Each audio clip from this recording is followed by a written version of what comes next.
बसंत पंचमी है भगवान देवादिदेव महादेव का। आज बसंती पुष्प से सरसों का जो फूल होता है 108 सरसों के पुष्प से भगवान शंकर का श्रृंगार किया जाता है। उसका एक समय है सरस्वती का। कौन सा समय है? सुबह ब्रह्म मुहूर्त से लेकर जब पितरों का समय चालू होता है। पितरों का समय कौन सा है? 10:30 से 11:30, 12 बजे तक मान लो अपन। ये पितरों का समय। तो उस पितरों के समय से पहले माता सरस्वती का समय, उस पितरों से पहले माता लक्ष्मी का समय, ये निश्चित है। दरिद्रता का समय निश्चित है। तो माता अपने बच्चों को कहती है सुबह हो गई चलो उठाओ, सुबह सुबह पढ़ लोगे तो याद रहेगा। माँ भी कहती है, पिता भी कहते हैं, क्योंकि माता पिता को ये ज्ञात है कि सुबह का समय ब्रह्म मुहूर्त का समय सरस्वती का होता है। उठो, याद करो।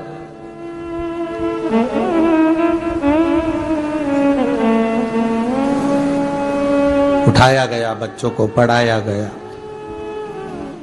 सुबह का जो समय महाराज, एकाजी का दिन है, बसंत पंचमी का दिन महाराज, सरस्वती का दिन, जिस दिन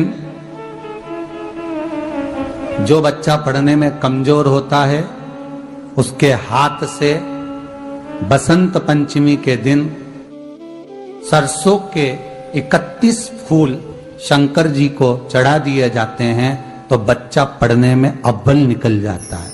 उसके बच्चे को कभी नहीं कह सकते कि पढ़ने बैठ, वो खुद बैठेगा। केवल आज बसंत पंचमी का दिन, एक ही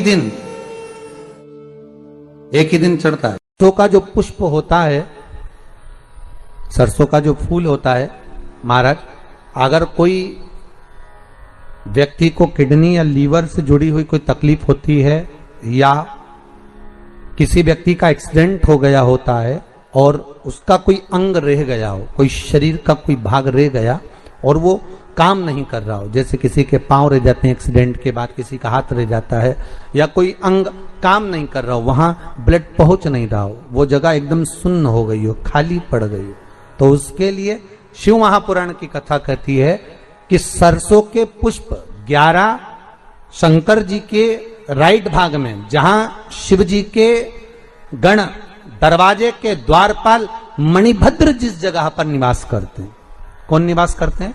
मणिभद्र। शंकर जी के दरवाजे के द्वारपाल हैं मणिभद्र जी। तो मणिभद्र दरवाजे के द्वारपाल में राइट भाग में मणिभद्र जी विराजते हैं। मतलब राइट भाग कौन सा हुआ? जब आप मंदिर से बाहर निकलेंगे तो राइट भाग, मंदिर में प्रवेश करेंगे जब राइट नहीं होना चाहिए, आप मंदिर से जब जाएं तो राइट भाग। मतलब आप मंदिर से राइट से जाएंगे तो शंकर जी का भी राइट हो जाएगा, क्योंकि शिव जी ऐसे बैठे हैं तो शंकर जी का भी राइट हो गया, देवता उनका भी राइट हो गया।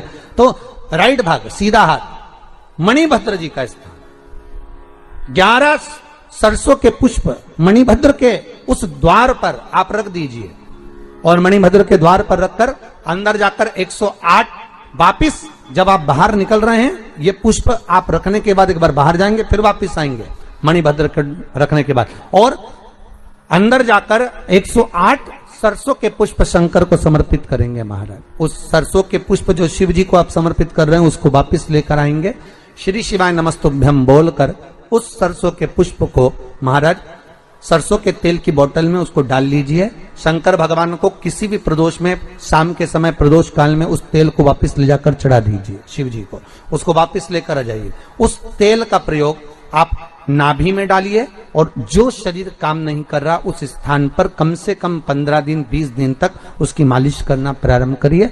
बाबा चाहेगा तो चलाने का प्रयास कर देगा और वो अंग, वो शरीर काम करने लगेगा। मणिभद्र का स्मरण। और बाकी के सरसों के फूल आपको मालूम है कि रोग मुक्ति के लिए तो होते ही हैं। ये तो आपको पहले भी वर्णन किया है महाराज कि जब कोई एकदम रोग आ जाए और डॉक्टर एकदम बोल दे कि ये रोग भारी आ गया है और इसकी जांचें जाएंगी और फिर ये कुछ भी हो सकता है, तो क्या करा जाता था कि 108 सरसों के फूल लाकर तुरंत शंकर भगवान को चढ़ाए जाते थे महाराज।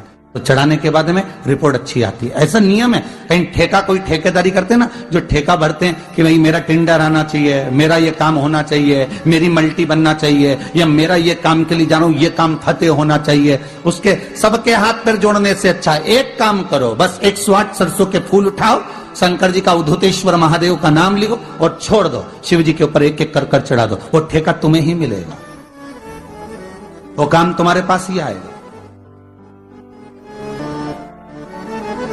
सरसों का पुष्प समर्पित किया, भगवान शिव आनंद की राशि है हमारी। अब सरस्वती सुबह ब्रह्म मुहूर्त में निकल, और सरस्वती जब ब्रह्म मुहूर्त में निकलती है, वेद और माला लेकर स्मरण करती है महाराज, भ्रमण करती करती शारदा सरस्वती जब निकली,